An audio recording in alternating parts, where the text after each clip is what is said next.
kill me. Quintessa is the great deceiver!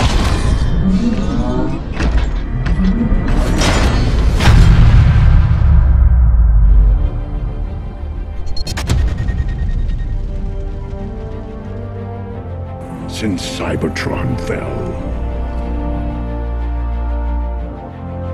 Bagi mereka para anak yang tumbuh di tahun 80-an, Transformers mungkin adalah salah satu waralaba pahlawan robot yang begitu memorable. Berangkat dari mainan yang diciptakan oleh produsen mainan Hasbro di Amerika Serikat dan dikembangkan di Jepang oleh Takara Tomy.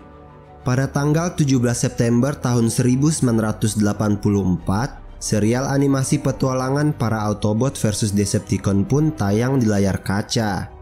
Hingga akhirnya Steven Spielberg berhasil meyakinkan para petinggi IDW, penerbit yang menjadi pemegang hak dari lisensi komik Optimus Prime dan kawan-kawan, untuk menggarap film layar lebar Transformers.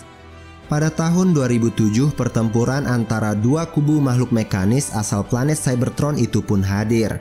Semua seri dan franchise Transformers yang ada saat ini merupakan sequel yang berbasis dari versi original tahun 1984 yang disesuaikan dengan perkembangan zaman. Nah, kali ini saya telah memilih 5 seri atau franchise Transformers yang wajib kamu tonton. Jangan lupa beritahu kami di kolom komentar ya, manakah seri atau franchise Transformers terbaik pilihan kamu. Langsung saja kita bahas satu persatu, let's begin. 5. Yang pertama Transformers generasi 1 tahun 1984 sampai 1992. Let's see what you can see.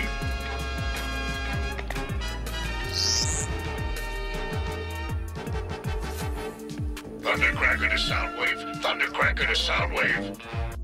Generasi 1 atau G1 merupakan serial perdana Transformers yang dirilis pada tahun 1984.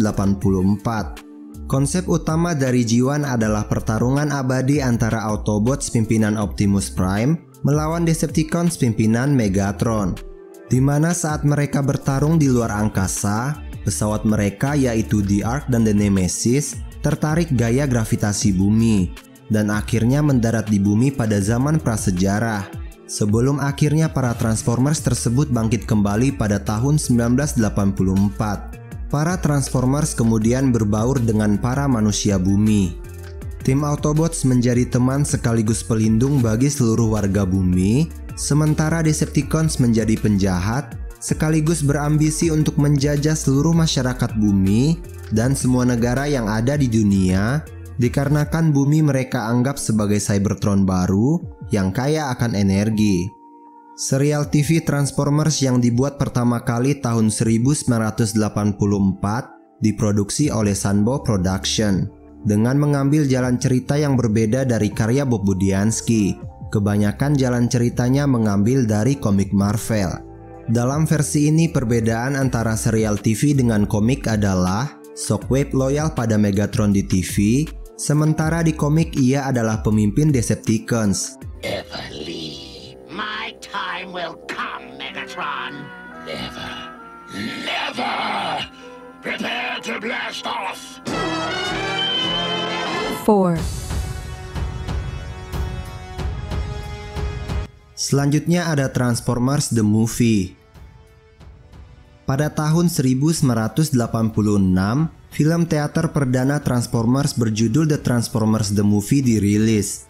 Dengan jalan cerita di tahun 2005, dalam film ini Matrix Optimus Prime berpindah tangan ke Ultra Magnus dikarenakan Optimus tewas.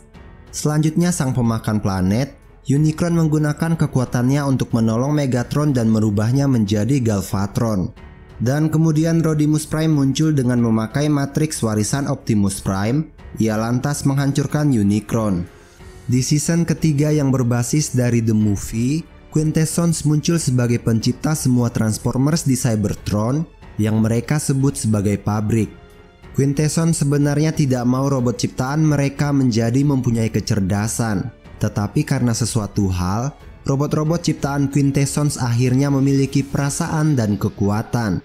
Merekalah yang kini kita kenal dengan Autobots dan Decepticons. Di akhir season ketiga, Optimus Prime berhasil bangkit dari kematian dan menjadi pemimpin Autobots kembali. Cons put together. Somehow we must destroy it before it devours Cybertron. But what about my dad? He's on the moon between that monster planet and Cybertron. 3.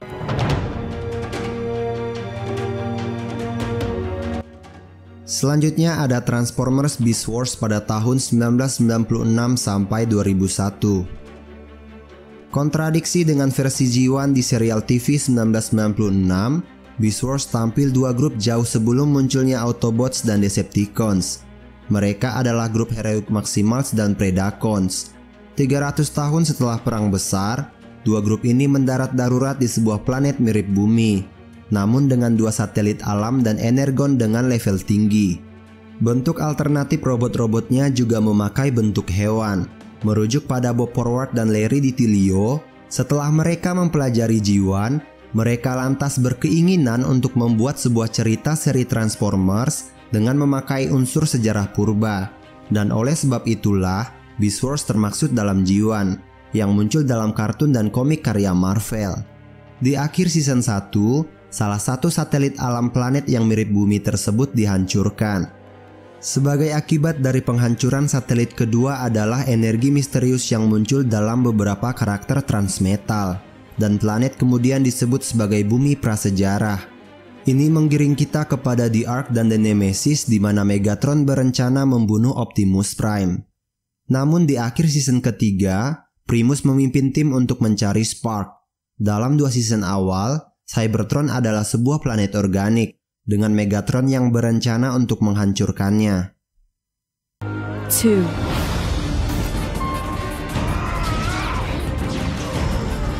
Selanjutnya kita pilih Transformers Armada. Dikenal di Jepang dengan nama Transformers Micron Densetsu, adalah salah satu serial Transformers yang disiarkan dari tahun 2002 sampai 2004. Transformers Armada mengisahkan tentang Autobots dan Decepticons yang menemukan minicons di bumi, dengan beberapa di antaranya merupakan senjata dari Unicron. Megatron lantas menolak untuk beraliansi dengan Unicron dan menyebabkan ia bersama Decepticons dilawan oleh Unicron, bahkan Starscream terbunuh oleh Unicron.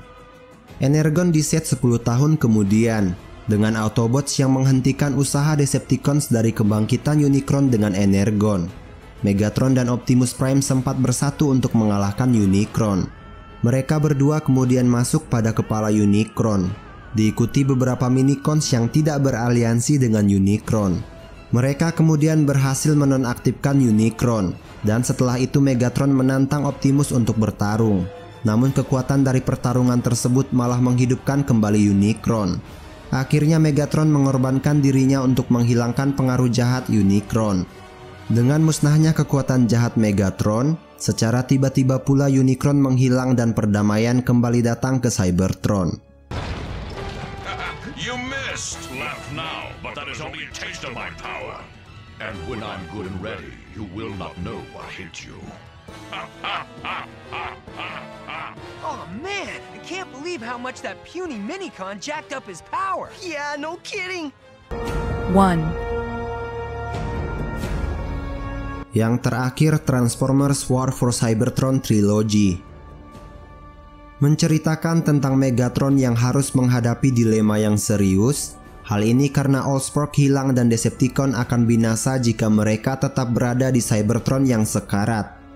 Oleh karena itu, Megatron harus menyusun strategi untuk menyelamatkan fraksinya dan melanjutkan pemerintahannya. Sementara itu, Autobots terdampar di luar angkasa setelah melarikan diri dari Cybertron. Tujuan mereka adalah untuk menemukan tempat berlindung yang aman. Yang paling menarik dari seri ini adalah hubungan antara Prime dan Megatron. Di Seeds kita bisa melihat bagaimana moral Megatron, pemimpin para Decepticons, perlahan rusak saat ia mulai ingin menguasai Cybertron. Kita diberikan cuplikan-cuplikan penting yang menceritakan bagaimana Decepticon mulai bangkit dan berjuang untuk menggulingkan tuan-tuan yang telah mereka layani selama bergenerasi-generasi. Perang antara dua fraksi ini digambarkan sebagai pemberontakan Decepticon dengan Megatron yang di awal seri masih memiliki budi luhur. Namun kita juga bisa melihat bagaimana budi luhur ini menguap begitu saja, dirusak oleh kuasa dan hawa nafsu. Desain Transformers di seri ini terinspirasi dari desain asli G1, sehingga Prime, Megatron, dan Bumblebee terlihat seperti diri mereka yang dulu, dan inilah yang membuat seri ini benar-benar menarik. Desain yang seperti aslinya ini membantu saya merasa terhubung dengan seri ini. Selain itu ada banyak detail di seri ini yang akan diapresiasi oleh fans lama. Jika kamu menonton seri aslinya, bagaimana perang antara Decepticons dan Autobots dieksplor dengan sangat dalam di sini, sehingga membuat seri ini sangat layak ditonton. Get away from that thing!